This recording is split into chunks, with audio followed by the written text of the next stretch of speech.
Welcome back. Well, Marjorie Stoneman Douglas is located in the city of Parkland. More than half of the students come from the neighboring city of Coral Springs. Coral Springs has its own police department, and its officers swarmed to the scene. Literally every officer on patrol showed up, along with the city's fire rescue units. There is no doubt their heroism saved lives. We continue now our conversation with Coral Springs Police Chief Tony Pustizzi. We're back with Coral Springs Police Chief Tony Pustizzi. I want to play one more piece of sound because it's something that Marco Rubio said during the town hall that made me more curious, and I wanted to ask you about it. Let's play this. It's called Key Moment. So let's play this. I believe that there will be evidence that at a key moment in this incident, three or four people might be alive today because of something that this deranged killer had to do. He's referring to why he now supports a ban on large-scale, clips, the high-intensity magazines that go into these rifles.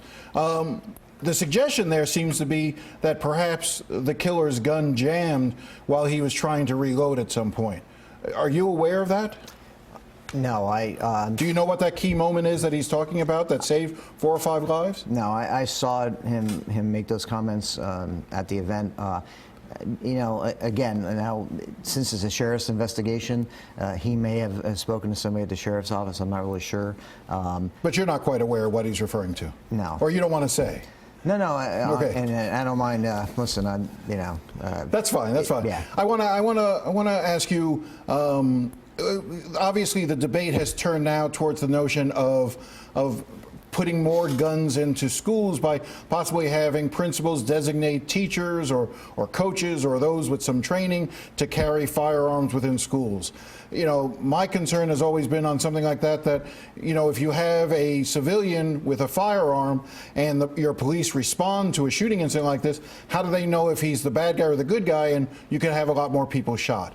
What is as a police officer, as a police chief, do you want to see more guns like that in schools with qualified teachers possessing them? Well, I think that it's not an easy question. That's a very complex question because there's several factors that have to be looked at with that. Number one, myself and a number of chiefs in this county have been asking the school board for years to allow us to have the weapons we feel as police officers we have to have located in the school, so we don't have to run out to our cars to get the weapons and then go back into the school. You're talking about your own version of an AR-15? Our rifles, right. Like in some sort of lockbox facility at the school? Yes, so that our officers can more quickly advance. You were talking before, yes, it is a tactical disadvantage for an officer to go up against a long rifle with a handgun. Doesn't matter the size of the handgun, it's a handgun, so there is a tactical disadvantage for the officers. And the school board has said no to that so far? So far, but I think Mr. Runcie now, from my understanding, talking with the sheriff, understands that at some point law enforcement has to have more influence, and this is one of those cases where we have over 20 schools in Coral Springs, and our officers are going to be putting those rifles in those schools because we have to do what we know as professional law enforcement officers, what we need to do to solve those threats. Specifically to the teachers, we're very blessed, and I can't tell you enough, the teachers and the faculty of that school, obviously we lost 3 of them, heroes, for just not the 3 that passed, but the other ones. I mean, tremendous what they did, protecting their students. They did everything they could to save lives. So, if you're a former military person that has extensive weapons training, if you're a former police officer, a lot of police officers retire and become teachers. If there's some kind of training or reason that maybe that individual should possess a weapon, I think that's something that we should look at. Does it complicate, though, what I was describing before? Does it make it more complicated for the officers arriving on a scene to be able to differentiate bad guy from good guy in that case? Well, and it does. And there's reasons that us in law enforcement would really want to spend a lot of time dissecting that whole idea. Because you're right, if I'm walking in right now, I'm looking for the threat. Well, if the threat's a teacher, and it doesn't matter what they look like, they're in plain clothes, they're not, they're not in a security uniform or something else that we are a little more comfortable with, that's going to be an issue. But a lot of times, you know, if the teachers are barricaded in a room and there's, you know, 30 students in there with them, and the teacher happens to be armed, and the person's trying to get in, like this guy, at least the teacher, somebody, you know, can defend. We were talking during the break that another idea, though, you might prefer seeing more resources to training teachers how to deal with wounds in the event of a shooting or a casualty incident. Yes, you know, as we were discussing it, look, the people that are in those classrooms, the adults in those classrooms are the teachers. You know, teachers should be, every teacher in this country should be taught CPR. It's amazing, I don't know if you know that, but they're not. Every teacher should be CPR certified. They should have the same equipment that the SROs and the officers have, quick clots, different things that, God forbid, you have a student laying next to you or a person laying next to you, another teacher, if they, you know, something tragic happens to them, not related to a shooting, you should be able to assist and not just stand there. So I think one of the biggest points that nobody's really talking about is giving the teachers the necessary equipment and training to help save lives. And there'll be stories that come out after this incident where I think if some of the teachers had that, it would have helped. Let me ask you, you talked about, so let's continue on this path of things going forward.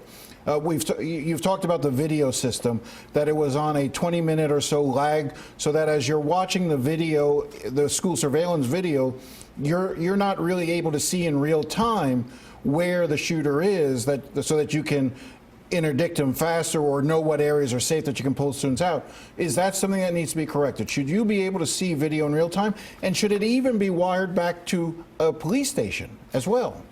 Okay, yes. Yes to both those? Well, no, yes to the last one. So they should be wired back to the police station? I'm a big believer. A lot of the technology, you look at some of the departments up north, they have the ability, and so do we, but everybody's got to work together, businesses and everybody else, to allow law enforcement to have video footage.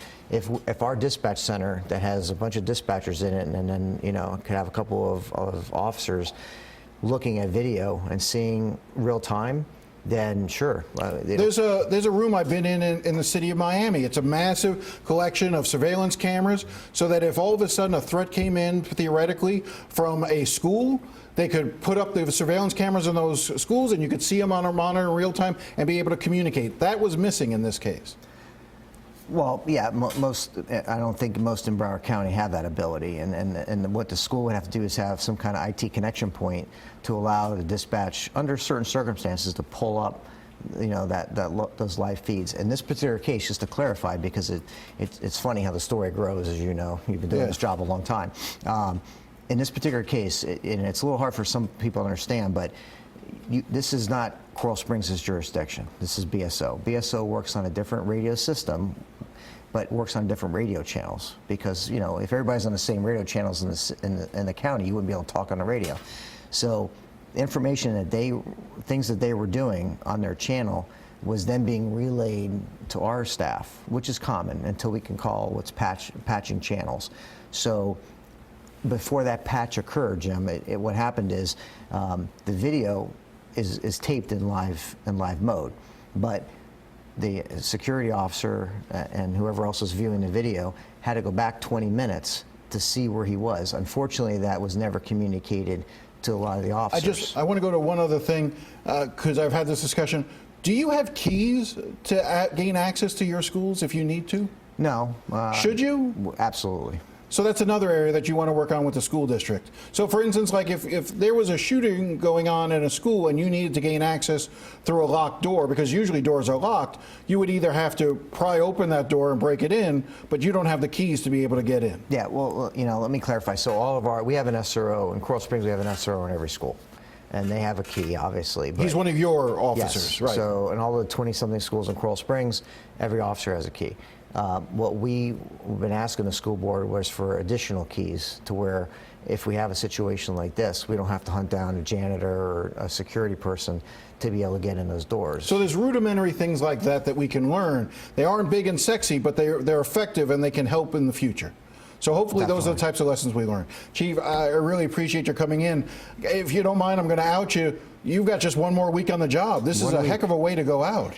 Well, like I said, it was a horrific day, but it was a very proud day for me to see how law enforcement and the community, look, businesses, everybody came together on this and really is trying to help out the families. But it's a terrible day. I feel so horrible for all the families, and but I'm proud, that we did as much as we could. Chief Coral Springs Police and Fire did an amazing job. Again, I'm glad we're able to shine a light on them. So did Broward Sheriff. So did all the agencies that went in there. There's a lot of agencies. But I want to particularly recognize Coral Springs because I know how quickly you guys responded. Thank you very much for taking the time. All right, thank you. All right. We'll be right back after the break.